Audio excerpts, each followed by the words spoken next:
সম্মানিত দর্শক, নায়রা জামা কাটিং করার সঠিক নিয়ম সহ আজকের এই ভিডিওতে আমি আপনাদেরকে নায়রা জামাটি কাটিং করে দেখাবো। তার জন্য এখানে হচ্ছে কাপড়টিকে প্রথমে আমরা 4 ভাঁজ করে নিয়েছি, দেখতে পাচ্ছেন।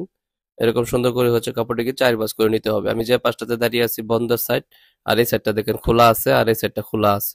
তো এরকম ভাবে হচ্ছে 4 ভাঁজ করে কাপড়টাকে প্রথমে আমাদেরকে ভাঁজ করে নিতে হবে। তারপরে মার্জিন করে আমি আপনাদেরকে মাপগুলা একটা একটা করে বলে দিব, এরপরে হচ্ছে কাটিং করে দেখাবো। তো ফার্স্ট অফ অল আমাদেরকে নিচে একটা মার্জিন করে নিতে হবে, আর নিচে হচ্ছে উপরে এবং নিচে দুই জায়গায় সেলাইয়ের জন্য 2 ইঞ্চি পরিমাণ কাপড় প্রথমে আমরা বাড়তি নিয়ে দুইটা মার্জিন করে নিয়েছি, দেখতে পাচ্ছেন। তো এরপরে আপনাদের যে জামার যে লম্বাটা আছে সেই লম্বার মাপটা এখান থেকে আমাদেরকে নিতে হবে, ঠিক আছে। তো এটার লম্বার মাপ নিয়ে নিচ্ছি, ঠিক আছে। এখান থেকে লম্বার মাপটা নিয়ে নিলাম।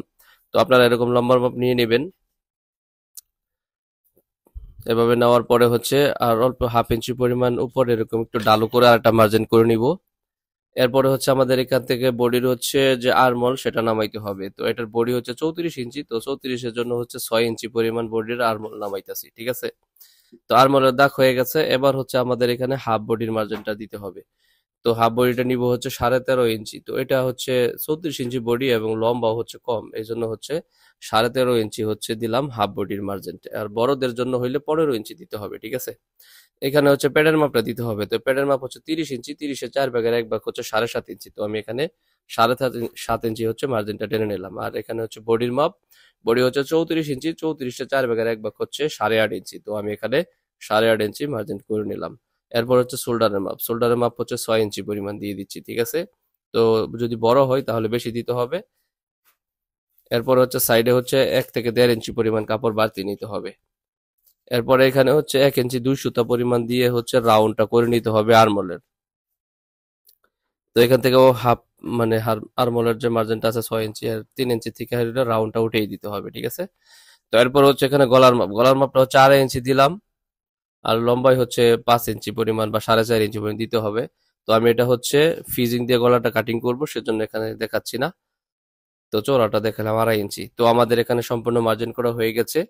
তো যে কথাগুলো আমি বললাম বা মার্জিনগুলো দেখালাম, আশা করি আপনারা বুঝতে পারছেন। তো ভিডিওটি ভালো লাগলে অবশ্যই ভিডিওতে লাইক করবেন, কমেন্ট করবেন। আমাদের এই ছোট্ট চ্যানেলটিকে অবশ্যই আপনারা সবাই সাবস্ক্রাইব করে আমাদের পাশে থাকবেন। তো এবার হচ্ছে কাটিং করে নিচ্ছি, দেখতে পাচ্ছেন। এখানে সুন্দর করে হচ্ছে রাউন্ডটা উঠাইতে হবে, একবারই কাটিং করতে হবে। এখানে দ্বিতীয়বার যাতে কেচিটা না চালাইতে হয় এরকম ভাবে কাটিংটা করে নেবেন। তো সাইডে 1 ইঞ্চি পরিমাণ বাড়তি নিয়ে দেখতে পাচ্ছেন মার্জিন গলা টেনে নিয়েছিলাম। তো এখানে সেলাইয়ের সুবিধার জন্য অবশ্যই এরকম হালকা করে একটু কাট করে নেবেন।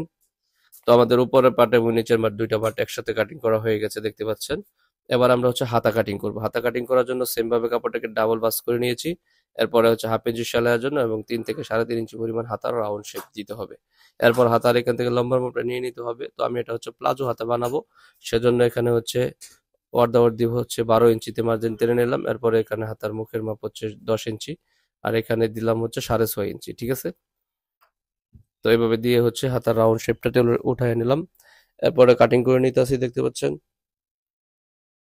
তো দর্শক বন্ধুরা, আমাদের এই চ্যানেল আরো অনেক সুন্দর সুন্দর ভিডিও আপলোড করা আছে, চাইলে আপনারা ওইগুলো চ্যানেল ভিজিট করে দেখতে পারেন। ভালো লাগলে অবশ্যই লাইক কমেন্ট করবেন ইনশাল্লাহ। তো দেখতে পাচ্ছেন সেলাইয়ের সুবিধার জন্য মাঝখানে চিহ্ন দিবেন, এখানে একটা চিহ্ন বসিয়ে দিবেন। তো হয়ে গেল। এবার হচ্ছে সামনে যে লুজের যে অংশ যেটাকে প্লাজো বলে সেইটুকু কাটিং করে নেওয়ার জন্য এখানে কোনাকুনি ভাবে ভাঁজ করে নিচ্ছি, দেখতে পাচ্ছেন। তো এবার হচ্ছে এটাকে সোজা করে নিলাম। আবার সেই উপরের হাফটা হচ্ছে এখানে মানে বসিয়ে নিচ্ছি। তারপরে এখান থেকে হচ্ছে মার্জিনটা টেনে নিলাম। আর এটার লম্বা হচ্ছে থাকবে 6.5 ইঞ্চি, হাফ ইঞ্চি সেলাই চলে যাবে। তারপরে হচ্ছে 6 ইঞ্চি পরিমাণ থাকবে, ঠিক আছে। এরকম ভাবে সুন্দর রাউন্ড করে কেটে নিতে হবে।